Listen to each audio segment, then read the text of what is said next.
am going to be giving away my pride and joy to one of you.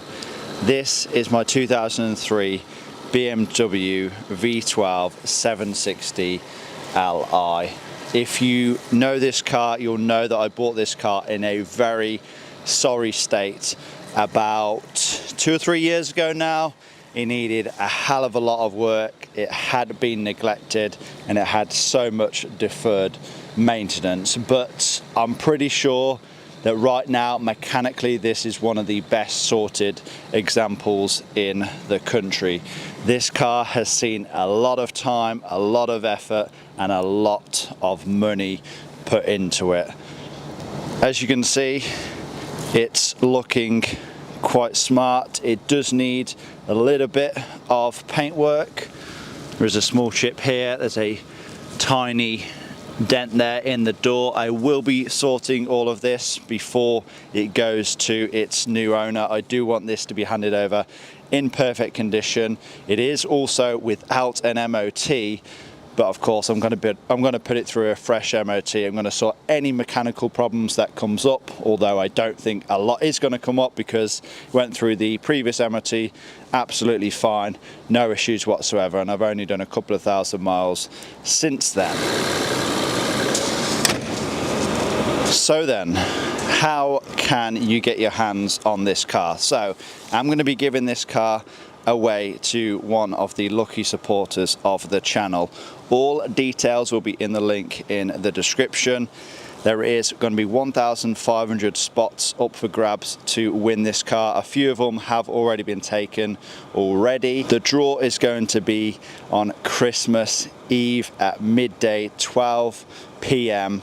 UK time. So if you haven't already done so, do make sure you click that link down in the description box below and check out all of the details on how to win this car. Now, why am I deciding to get rid of this car? So, as you can probably tell, I already have quite a large, ever-growing collection of BMWs now, and as I have owned this for the past 2 or 3 years, I've done what I wanted to do with it. This is the most comfortable car I've ever driven. In my opinion, you're not going to get anything better for motorway cruising than a BMW 7 Series. This thing is honestly like you are sitting on a cloud, wafting along at 70 miles an hour.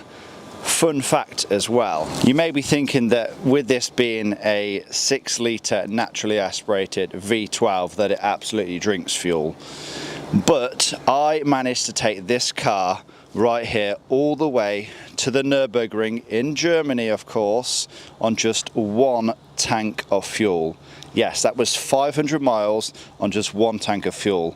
Not only that, but it had 100 miles of range still left in the tank. So that's 600 miles this thing can do on just 1 tank of fuel. And I average, I think, around 30 mpg, which again, for a 6-litre V12 is absolutely crazy.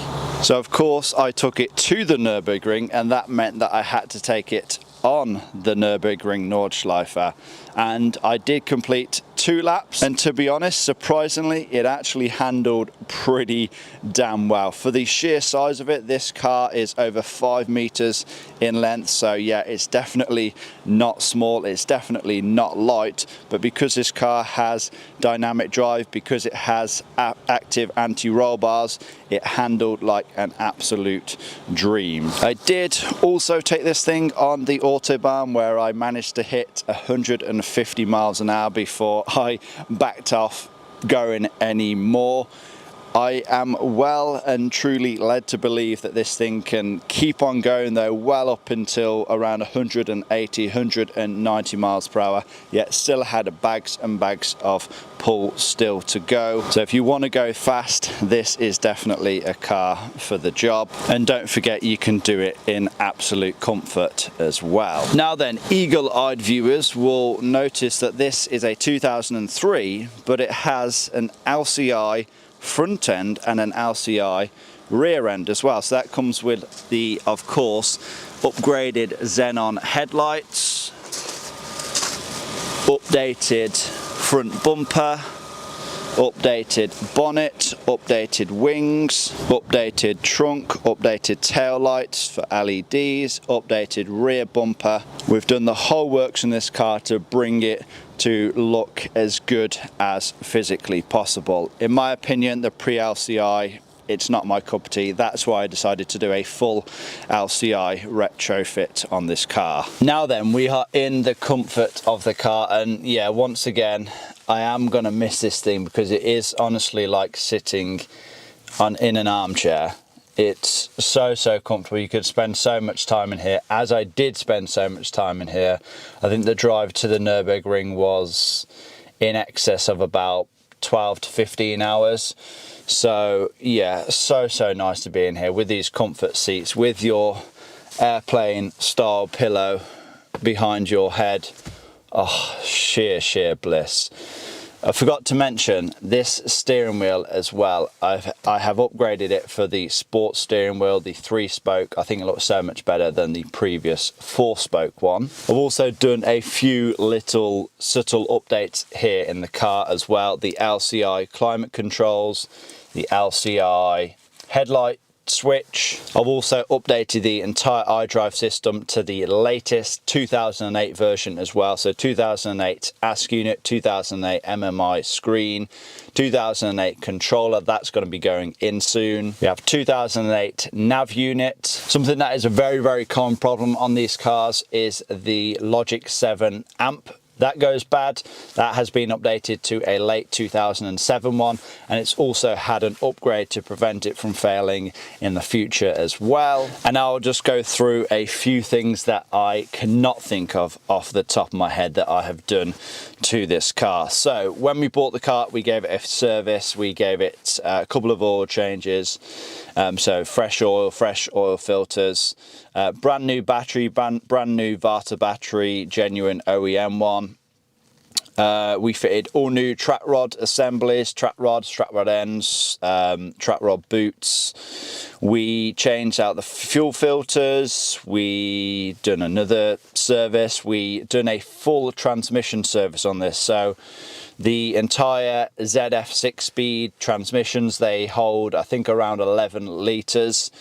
Unless you take the torque converter out, you're not going to get the full 11 litres out. So we managed to get around 7 litres out, but after removing the pan, of course, and everything, I found out that it had actually been serviced in 2018, and I'd done this in 2021. So yeah, chances are in the past sort of 5 years or so, it's had all of its fluid renewed. So that is good. Transmission is, yeah, very smooth and spot on in this car. As I mentioned, done a full service, so fuel filters, cabin filters, air filters. Of course, with it being a V12, most things on this car there is 2 of, with being 2 banks. What else? New brakes all round, so fitted all new discs, all new pads, all new parking brake shoe assemblies, all new brake pad wear sensors, all the rest of it. Like I said, no expenses spared. I rebuilt all of the calipers. They've had all new seals, all new pistons. I've painted the brake calipers in silver as well. Let's talk a little bit about what I have done on the engine. So we've done pretty much the entire cooling system. So we've done thermostat, water pump, alternator seal, and rebuilt the alternator as well. That's all refurbished. Changed a couple of hoses over, changed the fan clutch wheel, or the fan wheel should I say. We fitted new spark plugs, and yes, it's a V12, so there is going to be 12 spark plugs. Yes, I fitted 12 new spark plugs. Not only new spark plugs, but we fitted new ignition coils as well. Yes, 12 new ignition coils. Why did I swap this out? Was there any issues with the, was I having any misfires or anything like that? No, I wasn't, but I just wanted to do it for preventative maintenance. Like I said, this has been my biggest project to date for sure. Hands down, way spent more than what I have on any other project, like by far. but I wanted to make this car perfect. It is a V12. It's a very special car to me. It's a rare car. It's a car that's only going to go up in value, so I thought I would definitely just go the extra mile, make sure everything is in tip-top shape. And now I guess one of you are going to inherit this car. So yeah, if you haven't already done so, click that link in the description, get yourself as many entries as you want, and I will be handing this car over to one of you. Some more things that we've done on the car then. So we've replaced the entire drive belt system, so all new drive belts, all new pulleys, all new tensioners. We've also replaced all of the crankcase hoses and crankcase breathers. That's a pretty common problem on this car as well. For the crankcase breathers themselves, of course, there's two, one for each bank. It's a common problem for them to go bad, so I swapped out both of them for genuine BMW parts. All the hoses as well for genuine BMW parts. You can't get aftermarket parts. That's one thing with this engine, you cannot get aftermarket parts for a lot of items. We then bought a parts car for this car. That was a 2008. So like I said, we had the latest and greatest parts off it. So we had a whole front LCI front end off it, the whole LCI rear end. As mentioned, this steering wheel. We had the accelerator pedal. No, that accelerator pedal wasn't out of that car. I have upgraded the accelerator pedal though for an F10 one. It's basically like a sports steering wheel. It has a lot better throttle response. That was a good upgrade to have on this car as well. The under trays on this car, you may be thinking that's just a small thing, but again, I wanted this car to be perfect, so all of the under trays have been replaced, so they are all now tip top. We've done front control arms and drop links. Well, one thing I forgot to mention on the engine, we've done something that I'm pretty sure I was the first person in the world to do it, especially on this engine, but that was to completely blank off the secondary air supply system. So if you know these engines, I mean, you probably don't, because there's not a lot of them out there, but it's a very, very common problem for the secondary air supply system to go bad. The secondary air pump itself, that can go bad, but also the lines, they can get clogged up, and also the secondary air valves themselves as well, they can also get clogged up. So I thought, it's a little bit like an EGR system basically, but I thought that I'm just going to get rid of the whole lot. It's basically taking away a big maintenance item, because essentially periodically you'd have to keep cleaning this out. So I thought I'll get rid of the whole lot, it can never fail again, and I'll install two blanks on the back of the cylinder head. And that was probably the best modification that I've done to this car. It saved so much space in the engine bay, so whoever works on this engine now will definitely thank me for that, because yeah, all those pipes being in the way, it took up so much space in a very, very tight engine bay as it is. So yeah, secondary air supply system, that is all now being blanked off and removed. Of course, we got all of the wheels refurbished as well, and I had to put the very best again, Michelin Pilot Sport 4S tires on. I'd done that just before I went to Germany with the thought that I'm probably going to be going on the Nürburgring and probably going to be going fast on the Autobahn, so I want the very best. I mean, let's be honest, Michelin Pilot Sport 4S tires are the best tires in the world for a regular road car. So yeah, they were not cheap. I'm sure it was about £1,000 just for the tires. That's not for the wheels to get refurbished. That was money on top as well. But one thing I have forgot to mention, when I done the cooling system, I also installed a Bimafix stent into the crossover pipe. It's a very, very common problem. Again, there's a few common problems on this engine, but I wanted to make sure that I pretty much take care of all of them. I didn't want anything sort of cropping up in the future. So as I thought, as I'm kind of replacing the entire cooling system, I want to install the stent to make sure that that coolant transfer pipe cannot leak in the future.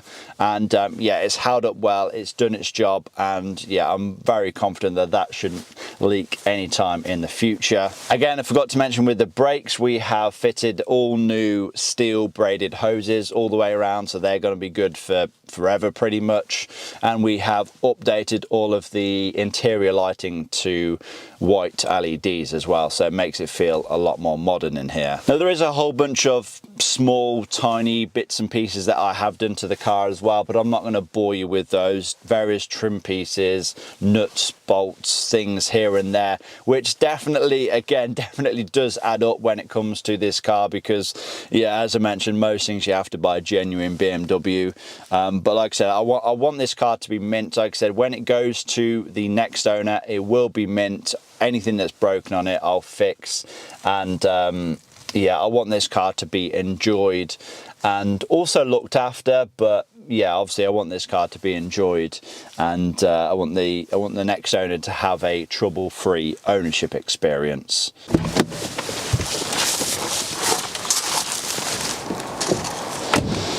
So if one of you want to be receiving this car that I have personally hand delivered to you anywhere in the UK and Ireland, like I said, click that link down in the description box below, get involved, and yeah, I look forward to driving this car to one of you. Just hope it's not somewhere in the Shetland Islands or over in Ireland as well. Yes, Ireland, you are included. If I have to get a ferry, if I have to get a flight back or multiple trains back, so be it. But yeah, I have made this available to anyone in the UK, anyone in Ireland, so good luck to you all. Also, I guess the main reason that I am deciding to get rid of this car, obviously I've done what I want to do with it, I've got my enjoyment out of it, but I want to fund the Dream Car Garage as well. So if you want to see that progressing on the channel, get involved, support out a little bit. If you've ever had any value from my videos, it's a good way to give back. But yeah, as soon as this car goes, we can push forward with that. So yeah, I want to thank you all for watching anyway. Please remember to give this video a like, leave a comment down below, subscribe if you have not already done so. I will see you all in the next one.